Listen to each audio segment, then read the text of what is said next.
Hancock Natural Resource Group is an investor globally in timberland, farmland, and renewable energy projects. We're the largest timberland investor in the world for institutional investors. We have about $12 billion in assets under management in timberland worldwide. And basically, in terms of where our investments are, about 60% of them are in the United States. About 35% are in Australia and New Zealand.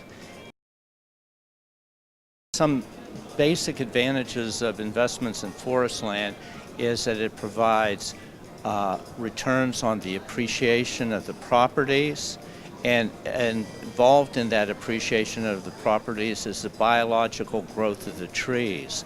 The trees are growing, adding value. In addition to that, an investment in timberland provides a cash flow, a stream of income related to the harvesting of the timber and other revenue streams associated with the properties.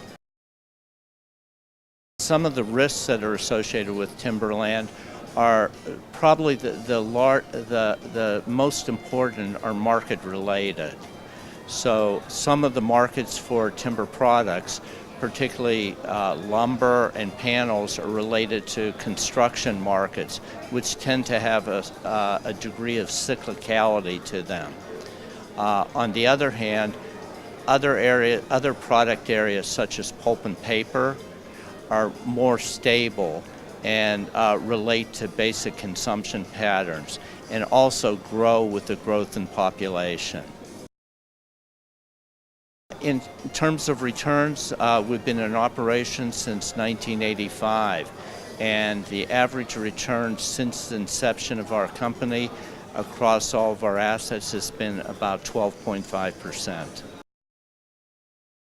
Some key advantages, some key benefits of timberland as an asset is that timberland tends to have low or negative correlation with other financial assets. So it basically can serve the purpose of reducing the risk of the total portfolio. That's very, very key. Another key factor is that you have strong correlation between the returns on timberland and inflation. So in an inflationary environment, it can act as a hedge.